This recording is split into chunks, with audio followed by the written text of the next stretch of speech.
you very much. And now it's time when I request our next guest, Honorable Provost of Maharishi University of Management, Dr. Scott Herriott. But before that, I would request my technical team to kindly relay a small film.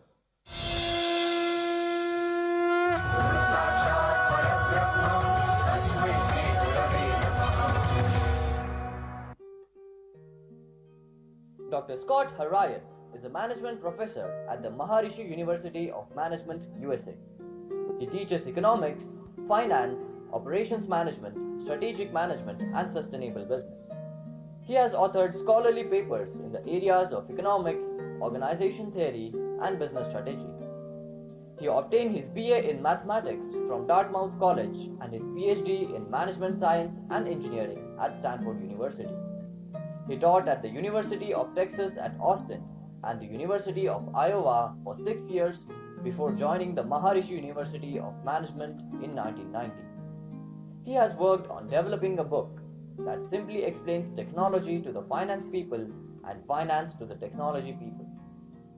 His specific projects include studies of electric utility power pools, cooperative advertising, risk pooling, partial acquisitions, information channels in markets, and the implications of Maharishi Vedic science for theories of motivation, job design, and management decisions. He has written books on feasibility analysis for sustainable technologies and metrics for sustainable business. He has championed the art of Transcendental Meditation, which promotes the culture of peace in the world. We are honored to welcome Dr. Scott Herriott. Please welcome with a big round of applause, Provost of Maharishi University of Management, Dr. Scott Herriott. Thank you. Yesterday, the Dalai Lama called our attention to the excessive objectification of education and spoke of the need to cultivate inner values of life. And other speakers at this podium today have echoed that theme. I will continue that theme and give it a very deep interpretation and show how it can be implemented practically in a method that has been validated scientifically through more than 450 peer-reviewed research studies, clearly an evidence-based approach. My topic is the missing foundation of education. Education is the coming together of the knower with objects of knowledge. Modern education focuses, as Dalai Lama said, on the objects of knowledge, known through the subjects of study, the disciplines of the arts and sciences, humanities, and so forth. But what is missing is the knowledge of the knower. Now, what do we mean by knower?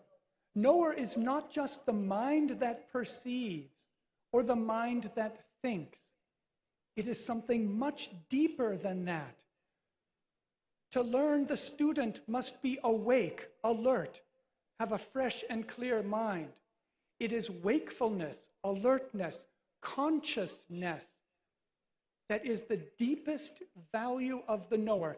Consciousness is the container of knowledge, and it is the role of education to expand that container, not just fill it with facts.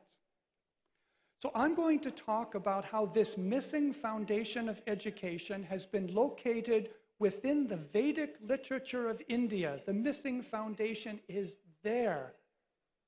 We'll talk about why it is so important, what education can do to restore this foundation, and you will see that as a consequence of a properly founded system of education, world peace is a mere byproduct of correct education.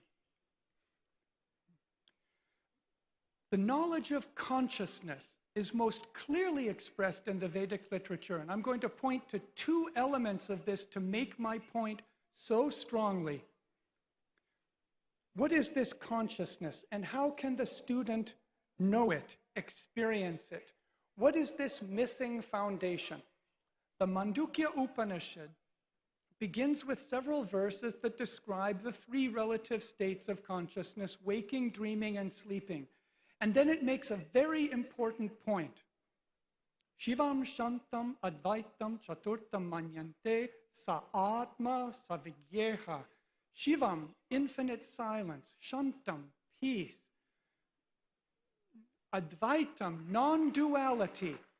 Shivam Shantam Advaitam. Chaturtam Manyante, that is known as the fourth. And then what does it say? Sa Atma, that is the self of the student.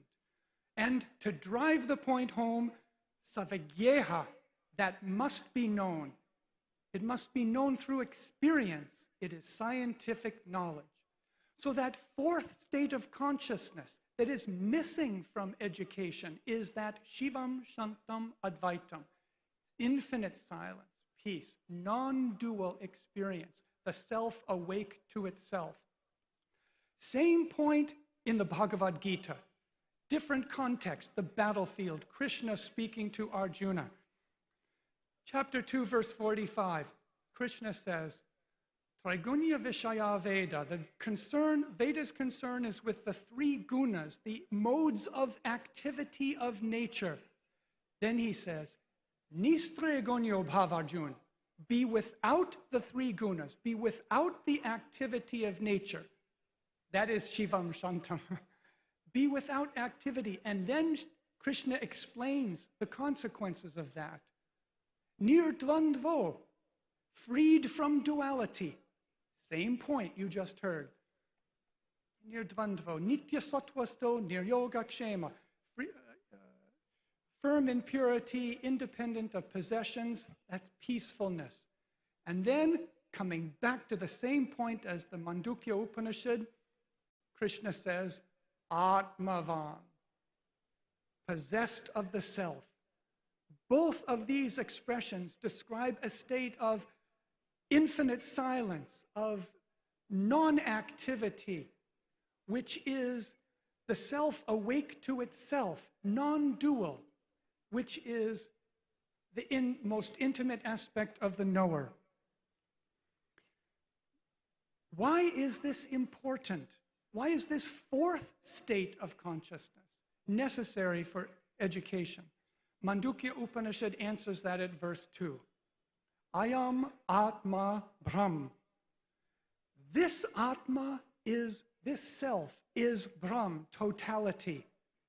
The totality of all the laws of nature is that transcendental self.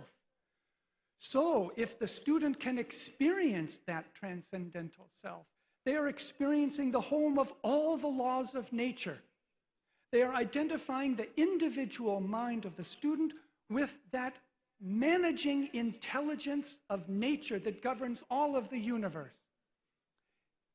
And spontaneously, therefore, the student's thinking is aligned with natural law. The student does not violate the laws of nature, does not make mistakes that lead to suffering, war, violence, and so forth.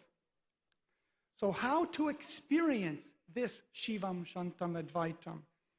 It is silence. It is transcendental to the fluctuations of nature's activity. It is Advaitam. It is non-dual. It is the self awake to itself. Therefore, any procedure of meditation that is to achieve this experience must transcend its own activity. Whatever the value of other practices, of chanting, of prayer, and so forth, what is called for in the Mandukya Upanishad, what is called for in the Bhagavad Gita is a transcendental meditation, a meditation that transcends its own activity. Maharishi Mahesh Yogi taught such a meditation, his transcendental meditation technique, which he got from his master, Swami Brahmananda Saraswati, Jagadguru Shankaracharya of Jyotirmat, in the Vedic tradition of masters. So, by incorporating this transcendental meditation, 20 minutes, effortless, simple, easy practice, 20 minutes in the morning, 20 minutes in the afternoon, students develop their creative intelligence, they develop that alignment with natural law so that they are naturally peaceful. And what does the Yoga Sutra say about that state of deep inner peace? Tat sanidho varat yaga. In the vicinity of that, hostile tendencies are eliminated. In that experience, there is a radiation of peace to the environment and a field effect of consciousness, scientifically validated.